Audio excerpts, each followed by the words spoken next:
Sony home. Carson follows. Nice day out at the ballpark. Tonight's Talk at 10. Sure sign of spring. Today was opening day for the Syracuse Chiefs. And despite the chilly weather, lots of fans packed into Alliance Bank Stadium to start the season off. Chiefs ended up losing to Rochester 7-4. Team's new star, Bryce Harper, well, he helped fill the ballpark a little more maybe than usual. A couple of hits to start off his career in Syracuse, which may be abbreviated. He may be playing in long sleeves and snow hats right till the time he gets called up to Washington. He sure looks like he wants to, the way he played today. Yeah, 2 for 4. Of course, that's the voice of John Evanson stopping in tonight for the Talk at 10, along with Michael Benny. You're here every night. I'm surprised, with opening day, you're ready to go. I mean, he's wearing a nice green tie. Hello. Yeah. Is that AstroTurf green? Oh no, we don't have it's not AstroTurf anymore. You were at the ballpark. We didn't get a chance to go. We were busy doing newsy stuff. But what was it like today? From the video I saw, wasn't a packed house, but looked like a nice crowd.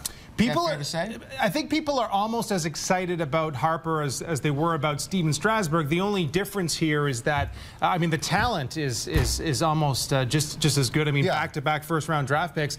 But the difference here, of course, is Steven Strasburg, he pitches every 5 days. We got 3 or 4 the first time, and I think 3 or 4 the second time as well. Maybe less the second time.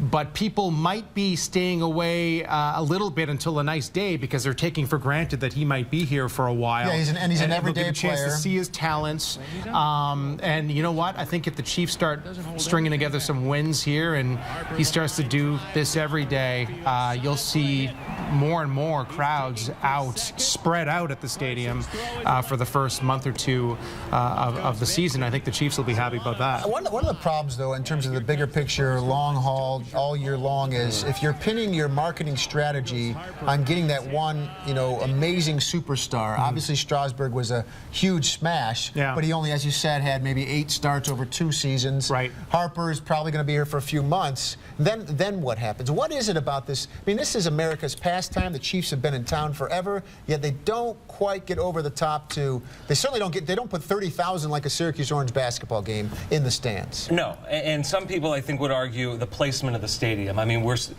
all these years later, we're still arguing about where. Why are we looking at a swamp and not a beautiful city? But okay, so turn that argument around. There is considerable area around that stadium that could be utilized for other things other than baseball.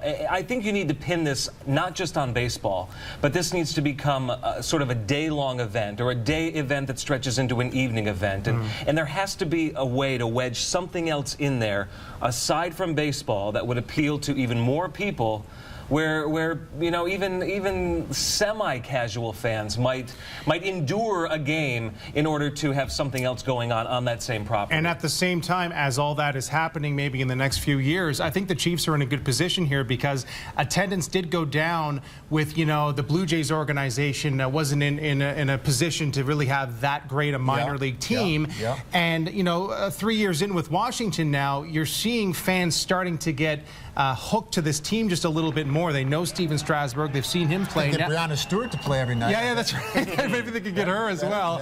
She was doing the ceremonial first pitch. But once they get to see this guy and maybe feel like, an allegiance to Harper as well, they're starting to feel like Washington is their team, and Washington is in a position right now where they can start winning World Series in a couple years. It has to be an allegiance to going to this facility and having an experience. Ultimately wins. That transcends baseball. Well, I mean, along that lines, that you could envision maybe a row of restaurants, 3 or 4 places, bars, outdoor seating, right along Wolf Street there. But there's nothing else there. That's the thing. There's new food at the stadium this year. Downtown. Well, that's nice. Yeah, but that's why the Armory Square site would have been perfect, and you can't help but go back to that where people could have spilled out into the bars and restaurants before or after the game. Strasburg, last year, my parents came from Albany. They were desperate to see this guy. Got them tickets. They show up. We can't believe this stadium. We can't. This is very great. Nice. It's very nice. Holy cow, Michael! Why haven't we been here before? Yeah. Mostly because I'm not a huge baseball fan. But boy, we drove a block away. Yeah. I said, yeah, Dad, I know. You drove a block away, and you thought, where in the world am I? Where in the world am I? So we've got some work to do on that part of the north side of Syracuse. It needs help. It wouldn't be a bad idea if they tried to get the Yankees to be the team that's connected here down the road again. I know Washington might catch on, but it's never going to be what the Yankees could be if they were here. And there are many, many other locations who would like to have the Yankees as their affiliate as well. We used to have them. You know, it would be nice. When I was growing up, we went to the games. We saw the Thurman Munsons and the Ron Guidrys, and now it's Bryce Harper, a different time, but you know, they don't have that interlocking NY. Yeah. I know you're a Blue Jays fan, so it's no point bringing that up with you. Well, I mean, I just love going to the ballpark, and you know, ultimately you go see the Chiefs. I go with my son now, who's old enough to love it, and my daughter as well. And ultimately, you get a hot dog, you watch the game. I mean, I love it for that. Absolutely, I do too. But you know, you can't get everyone wider appeal. Wider appeal. You're right. Got to look at. Thanks, John, for stopping in. Michael, thanks for your marketing advice tonight. Always spot on, I think. Oh, I'll get emails about this. County executives on my phone right now, I'm Not too late to, it could be. Not too late to join the conversation and leave your comments on our website and our Facebook page.